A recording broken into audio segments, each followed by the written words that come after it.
जय हिंद फ्रेंड्स, आप सभी का स्वागत है आपके अपने YouTube channel Pramod sir Varanasi YouTube channel में। फ्रेंड्स, आज की इस वीडियो में हम कवर करने वाले हैं जूनियर असिस्टेंट और स्टेनोग्राफर के लिए कंप्यूटर के टॉप 20 प्रश्न। और इसके पहले वाले सेगमेंट में हमने टॉप 20 प्रश्न कवर किया था। आज इसका सेकंड सेगमेंट है और यह सीरीज लगातार चलती रहेगी कंटिन्यू। तो चलिए स्टार्ट करते हैं वीडियो को। यहाँ पर सबसे पहले बेसिक पॉइंट को समझ लेते हैं, उसके बाद टॉप 20 प्रश्न को हम कवर करेंगे। ठीक है, जैसे कंप्यूटर का सिस्टम पहले थोड़ा सा देख लीजिए और उसके बाद कुछ इंपॉर्टेंट पॉइंट्स हैं।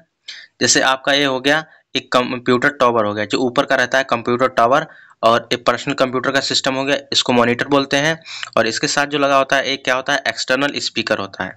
और ये आप सभी को पता है कीबोर्ड है, इनपुट डिवाइस है।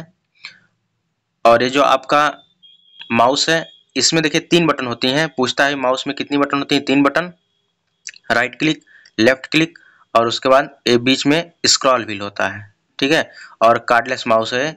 और ये आपका क्या हो गया, वायरलेस इंटरनेट राउटर हो गया। अब चलिए कुछ पॉइंट है यहाँ पर। एक पहला पॉइंट है कि टॉगल की किसे कहते हैं। एक पूछता है टॉगल की क्या है, तो एक टॉगल की दो अलग अलग इनपुट मोड के बीच एक कीबोर्ड पर की के समूह से इनपुट को टॉगल करती है। सबसे सामान्य टॉगल की कैप्स लॉक होती है। या क्वेश्चन पूछा गया है, पूछता है कि कंप्यूटर में सबसे सामान्य टॉगल की कौन सा है, तो कैप्स लॉक है। जो लेटर की लोअर केस और अपर केस मोड के बीच टॉगल करती है। कुछ कीबोर्ड में अन्य टॉगल की भी है, जैसे नम लॉक, स्क्रॉल लॉक और आपके इंसर्ट। अब चलिए यहाँ पर हम क्वेश्चन कवर करेंगे। सबसे पहला प्रश्न है यहाँ पर कि डॉक्यूमेंट में फॉन्ट साइज को बढ़ाने के लिए कौन सी की का प्रयोग किया जाता है। राइट आंसर हो जाएगा option number A, control plus shift. Font size को बढ़ाने के लिए control plus shift plus greater than का प्रयोग किया जाता है।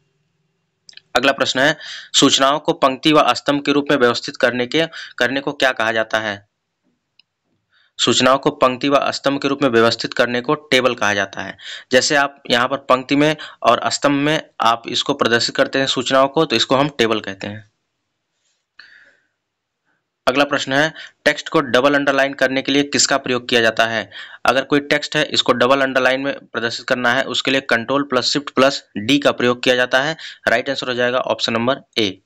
अगला प्रश्न है, स्लाइड शो व्यू में पिछली स्लाइड पर जाने के लिए कौन सा बटन दबाया जाता है। स्लाइड शो व्यू में पिछली स्लाइड पर जाने के लिए कौन सा बटन दबाते हैं, पेज अप कुंजी को दबाते हैं। यानी right answer option number B हो जाएगा। 22 का सही उत्तर हो जाएगा ऑप्शन नंबर बी।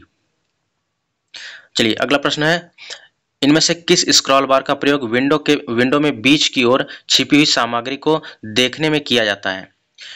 किस स्क्रॉल बार का प्रयोग विंडो में नीचे की ओर छिपी हुई सामग्री को देखने के लिए किया जाता है। इसका राइट आंसर हो जाएगा ऑप्शन नंबर बी, ऊर्ध्वाधर।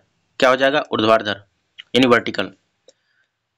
अगला क्वेश्चन है, नॉर्मलाइजेशन क्या है। अब नॉर्मलाइजेशन पूछ रहा है कंप्यूटर के संदर्भ में, नॉर्मलाइजेशन क्या है। तो देखिए इसका सही उत्तर हो जाएगा option number A, relational database की डिजाइनिंग करते समय आंकड़ों के जटिल समूहों से स्मॉल स्टेबल डेटा स्ट्रक्चर उत्पन्न करने की प्रक्रिया है। अगला प्रश्न है, किस व्यू में आप किसी प्रस्तुतिकरण की स्लाइडों को क्रम में लगा सकते हैं। ठीक है, अगर किसी व्यू में आप किसी प्रस्तुतिकरण की स्लाइड शो को क्रम में लगाना चाहते हैं, तो उसके लिए आपको क्या करना पड़ेगा, स्लाइड सॉर्टर व्यू का प्रयोग करना पड़ेगा। राइट आंसर हो जाएगा option number B. Next one है, स्लाइड शो को समाप्त करने के लिए कौन सी बटन को दबाया जाता है। तो इसके लिए आप एक्स कुंजी भी दबा सकते हैं, कंट्रोल प्लस ब्रेक भी दबा सकते हैं, और यहाँ पर ऋण कुंजी भी दबा सकते हैं, यानी उपरोक्त सभी। सही उत्तर हो जाएगा option number D. Next one है, कर्सर वाले चिन्हों को हटाने के लिए कीबोर्ड की किस कुंजी को दबाया जाता है। अगर कर्सर वाले चिन्ह को आपको हटाना है, तो कीबोर्ड में आप डिलीट की को दबाएंगे। सही उत्तर हो जाएगा ऑप्शन नंबर सी।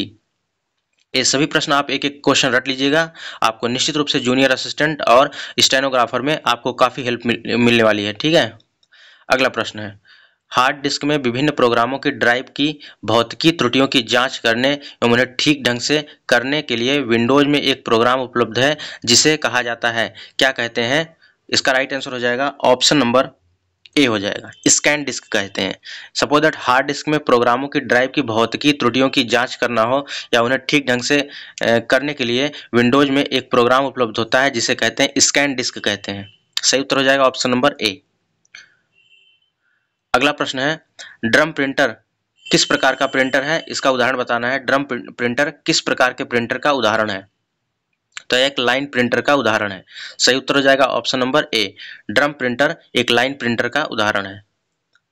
अगला प्रश्न है, एमएस वर्ड में पिक्चर इंसर्ट के लिए कौन सी सुविधा उपलब्ध होती है?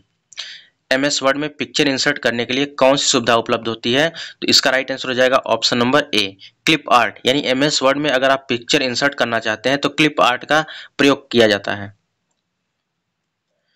चलिए अगला प्रश्न है, एक ऐसा सॉफ्टवेयर है जिसके द्वारा वीडियो व ऑडियो सीडी को चलाया जाता है। यानी उस सॉफ्टवेयर का नाम बताना है जिसके माध्यम से वीडियो व ऑडियो सीडी को चलाया जाता है। तो उसका नाम है MPEG प्लेयर। क्या है? MPEG player. फ्रेंड्स, यह क्वेश्चन जो भी लिए गए हैं सभी क्वेश्चन जो है इंपॉर्टेंट है, क्योंकि जो UPSSC में कंप्यूटर पूछा जाता है थोड़ा सा हट के पूछा जाता है। यानी क्वेश्चन देखे होंगे इसका लेवल थोड़ा सा अप रहता है। तो यह क्वेश्चन सभी क्वेश्चन इंपॉर्टेंट है और इसलिए एक एक क्वेश्चन आप रट लीजिएगा। एग्जाम में निश्चित रूप से आपको इससे बहुत हेल्प मिलने वाली है।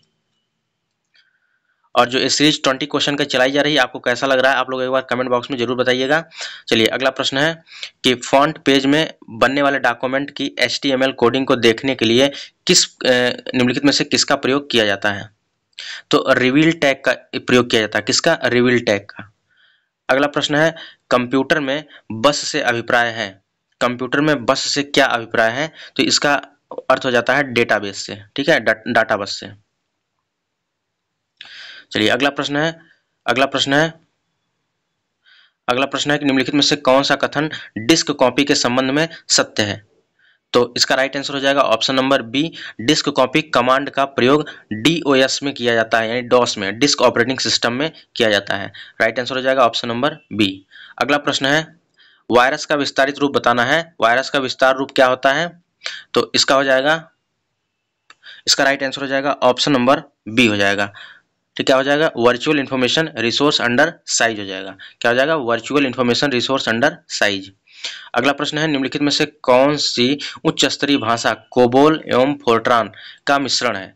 तो उच्च स्तरीय भाषा कोबोल और फोर्ट्रान को मिला दिया जाए, फोर्ट्रान को, तो कौन सी भाषा बन जाती है? तो PL1 बन जाती है। क्या बन जाती है? PL1। याद रखिएगा, इंपॉर्टेंट प्रश्न है। अगला प्रश्न है, सर्वाधिक प्रोग्रामिंग कठिन है। कौन सा प्रोग्रामिंग सबसे कठिन है? तो मशीन प्रोग्रामिंग सबसे कठिन है। चलिए नेक्स्ट एंड लास्ट प्रश्न है। सबसे पहले ऊपर हमने बताया था कौन सी बटन टॉगल बटन नहीं है। ठीक है, तो ये आपको कमेंट बॉक्स में बताना है। इसका उत्तर हम आपको नेक्स्ट वीडियो में बता देंगे। यह आपके लिए HW है, क्योंकि सबसे पहले हमने ऊपर बता दिया था कि कौन सी टॉगल की नहीं है। ठीक है, कौन सी टॉगल की का प्रकार होता है, कैसे टॉगल की पहचानते हैं। ठीक है, तो ये रहे आपके 20 प्रश्न से ज़्यादा कवर हो गए आज। तो यह वीडियो कैसी लगी कमेंट बॉक्स में जरूर बताइएगा। यह सीरीज आपको लगातार मिलती रहेगी और यह आपके लिए काफ़ी बेनिफिट होने वाला है। ठीक है, तो फ्रेंड्स ये रही आज की वीडियो। तो फ्रेंड्स अगर वीडियो अच्छी लगी तो वीडियो को लाइक करें। लगातार कंटेंट पाने के लिए वीडियो को जरूर लाइक करें और चैनल को सब्सक्राइब कर लें, ताकि आपको लगातार वीडियो मिलती रहे। मिलते हैं नेक्स्ट वीडियो में, तब तक के लिए जय हिंद, वंदे मातरम।